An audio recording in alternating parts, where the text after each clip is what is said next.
10, del 1 al 12. Y en reverencia a la palabra del Señor, vamos a dar lectura y luego orar. Marcos capítulo 10, del 1 al 12, Jesús enseña sobre el divorcio. Dice así: levantándose de allí, vino a la región de Judea y al otro lado del Jordán, y volvió el pueblo a juntarse a él, y de nuevo les enseñaba cómo salía. Y se acercaron los fariseos y le preguntaron para tentarle si era lícito al marido repudiar a su mujer. Él respondiendo les dijo: ¿qué os mandó Moisés? Ellos dijeron: Moisés permitió dar carta de divorcio y repudiarla. Y respondiendo Jesús les dijo: por la dureza de vuestro corazón no escribió este mandamiento. Pero al principio de la creación, varón y hembra los hizo Dios. Por esto dejará el hombre a su padre y a su madre y se unirá a su mujer, y los dos serán una sola carne. Así que no son ya más dos, sino uno. Por tanto, lo que Dios juntó no lo separe el hombre. En casa volvieron los discípulos a preguntarle de lo mismo, y les dijo: cualquiera que repudie a su mujer y se casa con otra, comete adulterio contra ella. Y si la mujer repudia a su marido y se casa con otro, comete adulterio. Amén. Vamos a orar, hermanos. Padre, te damos gracias, Señor, una vez más, por tu misericordia, por tu infinita bondad que nos has dado y nos has regalado el privilegio de poder congregarnos para alabar tu santo nombre. Gracias a tu Hijo Jesucristo que nos has dado, Señor, la vida por mediante el sacrificio en la cruz del Calvario. Señor, te pido que nos ayudes a comprender tu palabra, Señor, que pueda yo expresarme, Señor, con valentía, Señor, a hablar tu palabra, Señor, sin temor. Ayúdanos a ponerla por obra todos los días. Damos gracias, Padre, amén y amén. Puede tomar su asiento, mi hermano.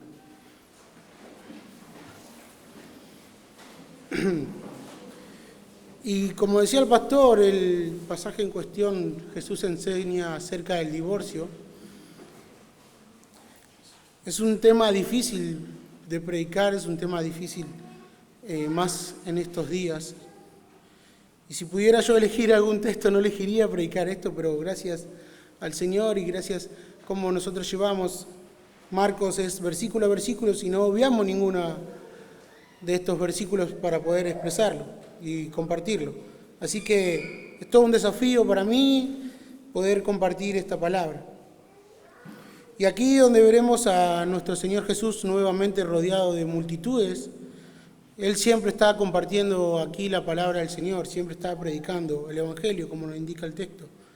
Pero aquí hay una situación en particular donde los fariseos nuevamente quieren hacer caer a nuestro Señor Jesús.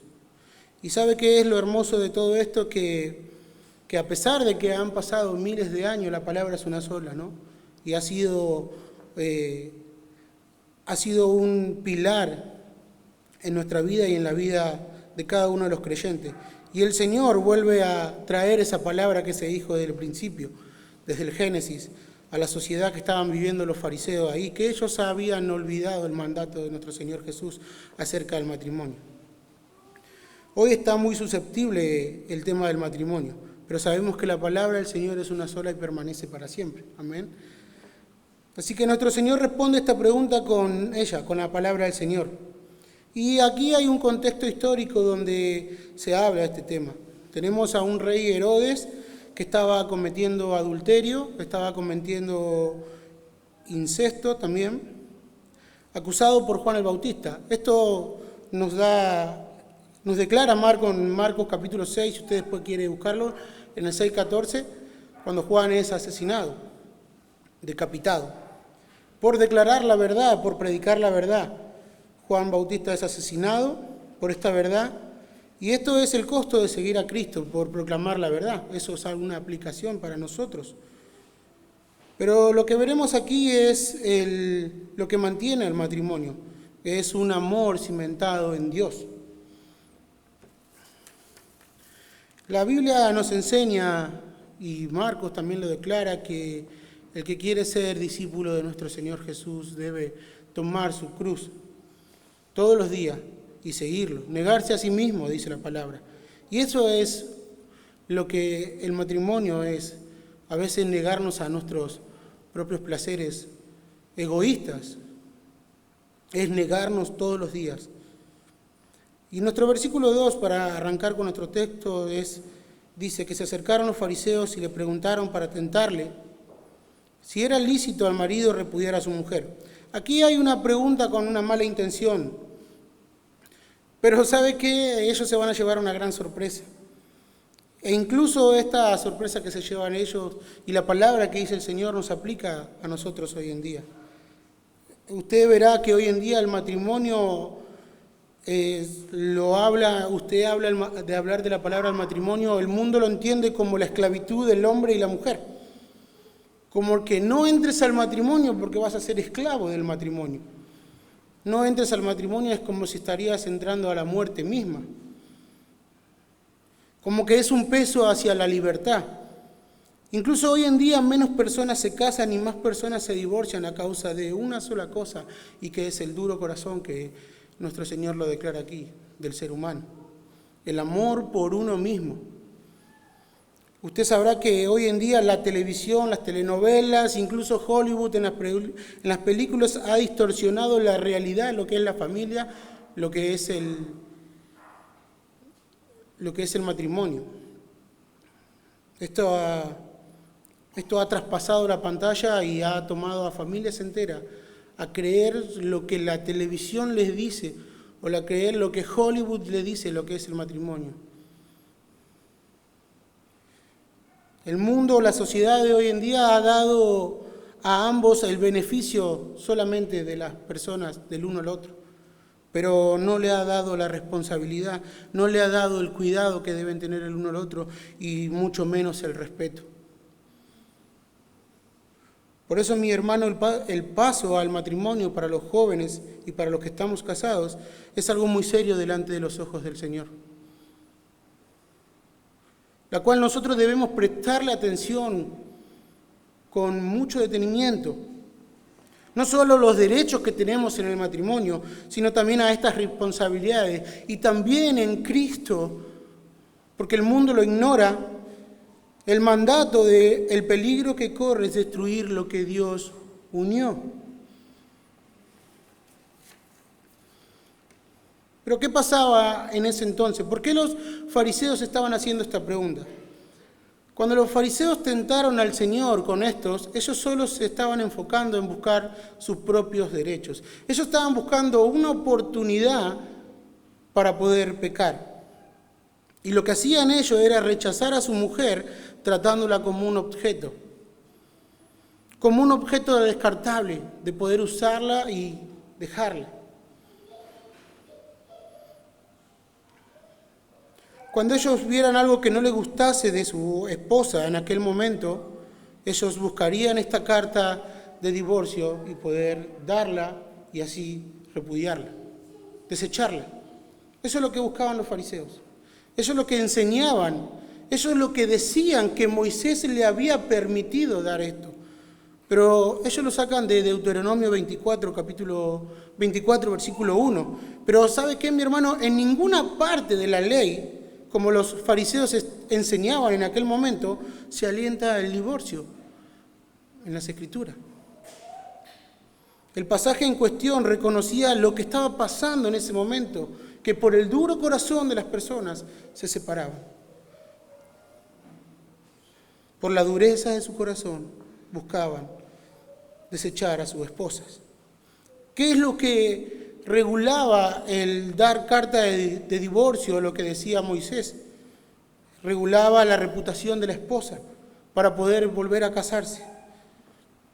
Este documento que ellos decían que le era permitido dar a sus esposas, ellos debían allí especificar la razón del por qué se estaban separando. Si era inocente, por ahí algún mal proceder, de alguna inmoralidad sexual. Pero también esto le servía a la esposa poder permitirse casarse cuando su primer esposo le fuera rechazado por cualquier motivo. Eso eran las personas que estaban guiando al pueblo supuestamente en la palabra de Dios. La interpretación de los fariseos en Deuteronomio 24 habían distorsionado completamente el pasaje.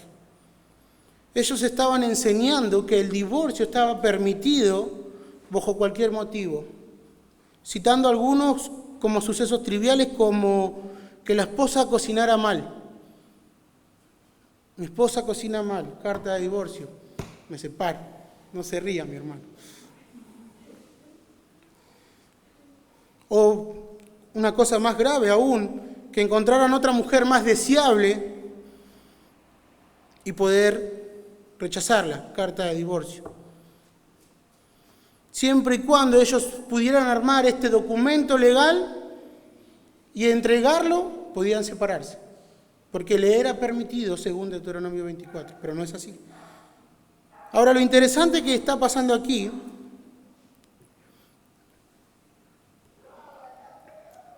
es la respuesta de nuestro Señor Jesús hacia esto. Jesús le dice, ¿qué dijo Moisés? No se refería al texto de Deuteronomio. No estaba hablando de Deuteronomio, estaba hablando del Génesis. Y respondió Jesús y les dijo que ese mandamiento había sido por la dureza de su corazón. Eso se reconocía la situación de la dureza del hombre en ese momento para dar carta de divorcio. Pero al principio de la creación, dice Dios, los creó, varón y hembra los hizo. Por esto dejará el hombre a su padre y a su madre, se unirá a su mujer y los dos serán una sola carne. Así que ya no son más dos, sino uno. Por tanto, lo que Dios juntó no lo separe el hombre. Y esta es la razón por la cual escribió Moisés el mandamiento, que es la dureza del corazón del hombre. El hombre con el corazón pervertido, alejado siempre de Dios, busca hacer su parecer. No le gusta someterse a la ley de Dios. Comienza a buscar su propio parecer, alejándose cada vez más de la verdad, de lo que Dios dice en su palabra, hasta que se choca con la muerte. Y una muerte eterna. Lo que dijo Moisés en Deuteronomio, el mandato hace es buscar proteger la imagen del matrimonio, la pureza del matrimonio, la cual ellos mismos la estaban corrompiendo con su duro corazón. Y ellos querían tentar a nuestro Señor con cada cosa que le decían. Ellos querían ponerle una trampa a nuestro Señor Jesús para que Él pueda caer. Pero ellos se encontraron con la pared de la palabra del Señor, con la pared de la verdad. Moisés había escrito Génesis, Éxodo, Levítico, Números, Deuteronomio, pero nuestro Señor Jesús va al principio, al Génesis. Ustedes se están olvidando del mandato desde el principio. Ustedes se creen que caminan en la ley de Dios, pero rechazan a sus esposas por una comida mal preparada. Ellos no temían a la voz de Dios. Ellos estaban destruyendo la familia. Porque el matrimonio no fue hecho para que se dividan, sino para que los dos sean uno.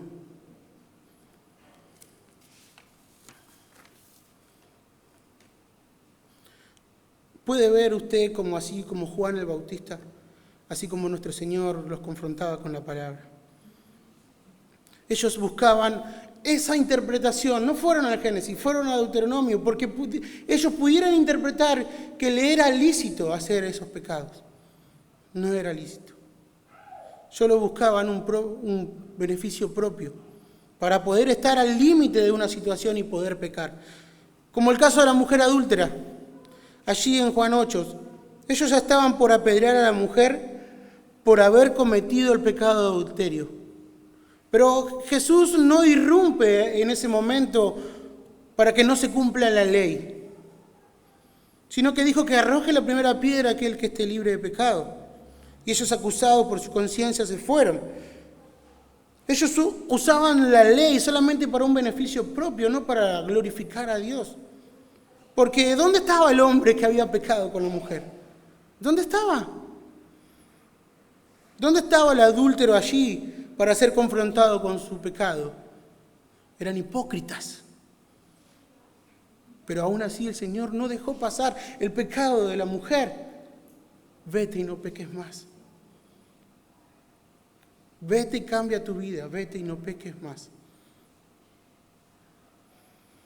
Realmente estas personas estaban cegados por su orgullo. No entendían que el hombre y la mujer son una sola carne en el matrimonio. Son uno delante del Señor, que uno le pertenece al otro. Y la clave para estar en un matrimonio firme es el amor de Dios. Es morirse todos los días a uno mismo. Porque, mi hermano, la Biblia nos enseña que el ser humano por naturaleza se ama a sí mismo. Y que la dureza de nuestro corazón muchas veces nos engaña en nuestro caminar. Y que la clave del matrimonio es que yo ya no busco lo que yo mismo deseo, lo que es para mí, sino que busco lo que es para mi esposa, no mi propio sentir egoísta, sino lo que es para ella y ella para conmigo. Tampoco se trata de que ella es mi mitad, ella es la mitad de un corazón y yo soy la otra mitad de otro corazón y lo unimos. No es que ella es mi media naranja y yo soy su otra media naranja, o la fruta que usted quiera, sino, mi hermano, que somos dos personas egoístas, somos dos personas pecadoras, pero que nos unimos para amarnos y glorificar a Dios en su amor. La base del matrimonio es el amor de Dios, no un amor que se centra en nosotros mismos, sino un amor que se centra en Dios. Una aplicación. Cuando a su esposa se le quema la comida por 10ª vez en la semana, usted no correrá como los fariseos a buscar la carta de divorcio, sino que la ayudará, orará por ella y por usted, para que usted pueda santificarse en ella. Y pedirá al Señor paciencia. Pero cuando su esposo no arregla la lista interminable que tiene en su hogar para la mantención del hogar, que nuestras esposas los hacemos juntos, cuando usted no hace eso, su esposa no correrá a buscar la carta de divorcio, sino que orará por su marido y lo ayudará. Y usted podrá santificarse y pedirá paciencia al Señor por esto. Porque entendemos que el matrimonio es algo valioso. Entendemos que el amor de Dios está allí. Entendemos que fuimos creados para glorificar. Entendemos que tenemos un ejemplo del gran esposo, que es Cristo. Pero ¿qué pasa si vamos a situaciones más duras? ¿Qué pasa si vamos a problemas más profundos, a problemas más delicados que pasan los hermanos? No entraré en detalle, porque la recomendación que le quiero dar es orar mucho por su esposo o por su esposa, si es creyente o no. Pero también le animo a mi hermano a acercarse confiadamente a hombres y mujeres, a buscar consejos, a los pastores, a los diáconos y a hermanas crecidas en la fe madura para que poder pedir consejo en situaciones más dolorosas, más profundas, más delicadas, no en cosas triviales, como el ejemplo que le di, sino en cosas más profundas que usted puede pasar. Por favor, busque a hermanos y hermanas a pedir consejo, porque es bueno, consejos bíblicos, a soportar. No lleve la carga solo o sola, debe acercarse a un hermano fiel, confiable, y usted pueda hablar tranquilamente. Pero tampoco se olvide, mi hermano, mi hermana, que Cristo es el que da fuerza al cansado. Él es nuestro consolador, Él es nuestro refugio y Él es la roca de nuestra salvación. Nunca pensemos que estamos solos en cualquier circunstancia, porque Él es nuestro refugio en la tempestad. Y lo último que escuchará de este lugar es que usted deba abandonar su hogar. Lo último que oirá es que una persona deba separarse. Porque nuestro versículo 9 nos dice, por tanto, lo que Dios juntó no lo separe el hombre. Hay una advertencia ahí. Porque en Cristo tenemos salida. En Cristo podemos soportar la prueba.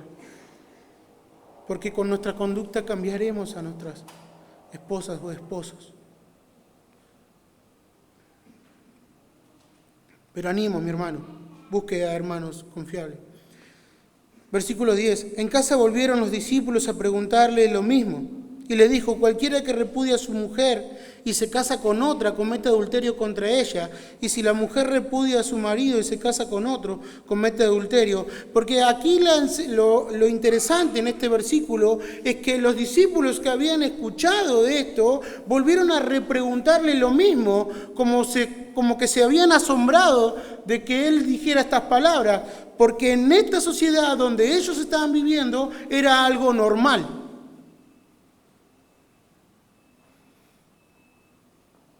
Lo cual hoy en día vemos en esta sociedad como habla del matrimonio. No le digas nada, él está casado. No le digas nada, él ya se casó. ¿A qué edad te casaste, jovencito? No.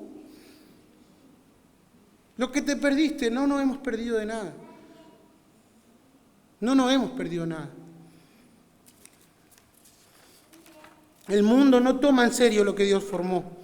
El pecado ha degenerado lo valioso que es la familia y todo lo que rodea. ¿Sabe qué, mi hermano? Satanás busca destruir esto. Satanás busca destruir la familia. Pero nosotros no le debemos darle lugar al diablo. No debemos darle lugar a nada que pueda destruir nuestro matrimonio. Como decía el pasaje anterior, si nuestro brazo es ocasión de caer, si nuestros ojos es ocasión de caer, córtelo, figurativamente. Para darnos a entender, como explicaban los hermanos, lo dañino que es el pecado, no solo en nuestra propia vida, sino en nuestro hogar, en nuestra familia, en nuestra esposa. También tenemos el acceso a la gracia que tenemos del Señor, porque si nos hemos equivocado, porque si hemos pecado, gracias tenemos para arrepentirnos. Podemos ir a los pies de Cristo, porque está abierto a todos aquellos que se arrepienten y quieren volver a hacer las cosas nuevas en Cristo, pero con la dirección de Dios y no con la de nuestro duro corazón. Podemos aprender del esposo perfecto que dio su vida por su esposa, por la iglesia, por nosotros que estamos hoy aquí. Aprendamos de Cristo, manso y humilde, el esposo perfecto. Lo interesante es que cuando los fariseos estaban discutiendo sobre el divorcio, sobre este tema que es tan controversial hoy en día, no sabían que estaban discutiendo con el esposo perfecto. El esposo perfecto. Como nos dice a nosotros, a los hombres, en Efesios 5:25, maridos, amad a vuestras mujeres, así como Cristo amó a la iglesia y se entregó a sí mismo por ella. Maridos, amad a vuestras mujeres, así como Cristo. Mi hermano, ¿qué quieres? Que el mundo y su ideología de género y todas estas cosas de demonio, doctrina de demonios que están enseñando, entren en la cabeza de nuestros hijos. Nosotros como padres, o futuros padres, o futuros matrimonios, debemos amar a Dios por sobre todas las cosas y enseñarle y mostrar al mundo el matrimonio bíblico que nos enseña aquí en las Escrituras. Porque la estrategia del enemigo es destruir lo que Dios creó. Pudiéramos nosotros ahora pensar, y ya para terminar, pudiéramos decir como los fariseos, de buscar la oportunidad de pecar o buscar la oportunidad de arruinar nuestro matrimonio o nuestra familia, o seremos como Josué, que dice, yo y mi casa serviremos al Señor. Oremos, hermano. Padre, te damos gracias, Señor, por tu palabra, por tu amor, por tu misericordia, Señor, y ayúdame primeramente a mí, Señor, un hombre débil, a poder guiar a mi familia, a mi esposa, a mi hijo, Señor, hacia la verdad. Gracias, Padre, te amo.